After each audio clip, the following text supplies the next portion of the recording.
Assalamualaikum warahmatullahi wabarakatuh. Perkenalkan, saya Yuki Amalia Prasetya Putri dengan NPM 21043010223. Di video ini, saya akan menjelaskan tentang sejarah komunikasi. Yang pertama, apa sih komunikasi itu? Definisi komunikasi sendiri, menurut Webster New Collegiate Dictionary, komunikasi adalah suatu proses pertukaran informasi di antara individu dengan individu lainnya melalui sistem lambang-lambang, tanda-tanda, ataupun juga dengan tingkah laku.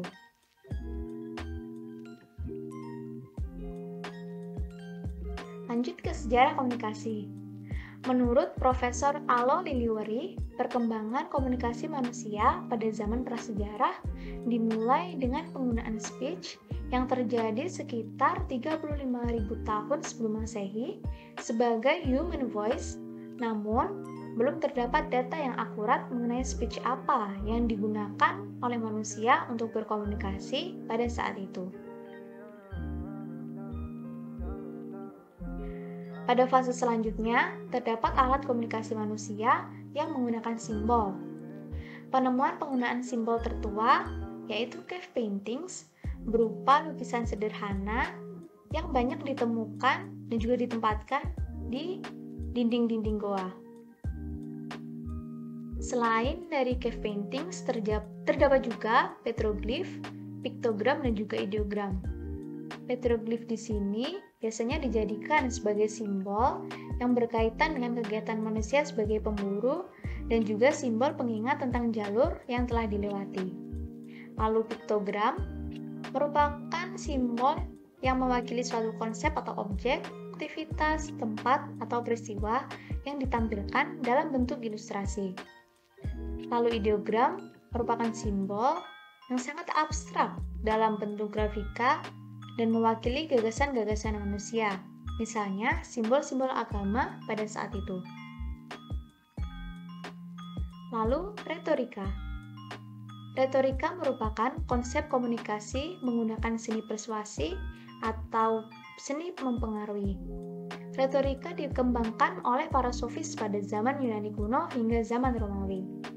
3 faktor penting yang memengaruhi retorika yaitu etos atau karakter dari pembicara dalam menyampaikan pembicaraannya dan juga pathos, emosi yang dikeluarkan oleh pembicara dan juga logos atau hubungan emosional antara pembicara dengan pendengarnya. Beberapa sofis yang mengembangkan retorika antara lain yaitu Gorgias, Isokrates, Plato, dan juga Aristoteles.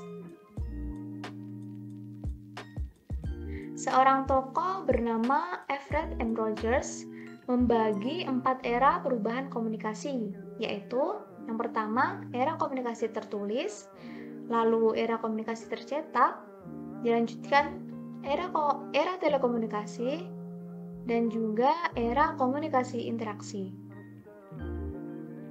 Yang pertama yaitu era komunikasi tertulis yang terjadi pada 4.000 tahun sebelum Masehi hingga saat ini. Beberapa contohnya yaitu pada 4.000 tahun sebelum Masehi ditemukan tulisan bangsa Sumeria di Tanah Liat. Lalu selanjutnya pada tahun 1041 seorang tokoh Cina bernama Pi Sheng membuat alat cetak buku dan selanjutnya pada tahun 1241 terdapat alat cetak untuk mencetak Tanah Liat yang ada di Korea. Lanjut ke era komunikasi tercetak yang terjadi pada 1456 hingga saat ini. Beberapa contohnya yaitu pada tahun 1456 terdapat kitab suci yang mulai dicetak dengan cetakan besi yang ditekan tangan oleh seorang tokoh bernama Gutenberg. Lalu selanjutnya terdapat metode praktis fotografi yang dilakukan oleh tokoh bernama De Guerre untuk surat kabar. Lalu pada era telekomunikasi, yaitu tahun 1844 hingga saat ini. Beberapa contoh pada tahun 1844, seorang tokoh bernama Samuel Morse mengirim telegram untuk pertama kalinya. Dilanjutkan pada tahun 1876, Graham Bell mengirim pesan melalui telepon untuk pertama kalinya, dan juga pada tahun 1880, Heinrich Hertz menemukan gelombang elektromagnetis. Kemudian pada era komunikasi interaksi, pada tahun 1946 hingga saat ini, yaitu pada tahun 1946 adanya komputer ENIAC dengan 18.000 tabung yang dibuat di Universitas Pennsylvania, Amerika Serikat. Lalu tahun 1947, beberapa tokoh bernama William Shockley, John Bardeen, Walter Brattain membuat transistor di laboratorium Bell di California, Amerika Serikat yang berbahan dasar pasir silikon. Dan pada tahun 1956, terdapat videotape pertama yang dibuat di Ampex Redwood City, California, Amerika Serikat. Lanjut ke periode pertumbuhan ilmu komunikasi yang terjadi pada tahun 1900 hingga Perang Dunia Kedua. Poin yang pertama yaitu adanya periode pertumbuhan komunikasi menjadi disiplin ilmu sosial, lalu mulai munculnya alat komunikasi seperti televisi, radio, telegraf, dan juga telepon, dan sudah banyak dilakukan penelitian mengenai proses dan pengaruh komunikasi. Lanjut ke periode konsolidasi ilmu komunikasi pada Perang Dunia Kedua hingga 1960, yaitu munculnya buku dasar komunikasi meliputi pengertian konsep proses komunikasi. Dan juga komunikasi mencakup berbagai bidang studi, yaitu di intrapribadi, antarpribadi, kelompok, makrososial, dan juga massa. Lalu periode teknologi komunikasi pada tahun 1960 hingga sekarang, beberapa poinnya yaitu sudah mulai banyak universitas yang menyelenggarakan program pendidikan komunikasi. Lalu juga mulai banyaknya asosiasi profesional yang bergerak di bidang ilmu komunikasi, juga pusat-pusat penelitian dan pengembangan komunikasi semakin banyak. Selanjutnya adalah penjabaran komunikasi sebagai multidisiplin ilmu.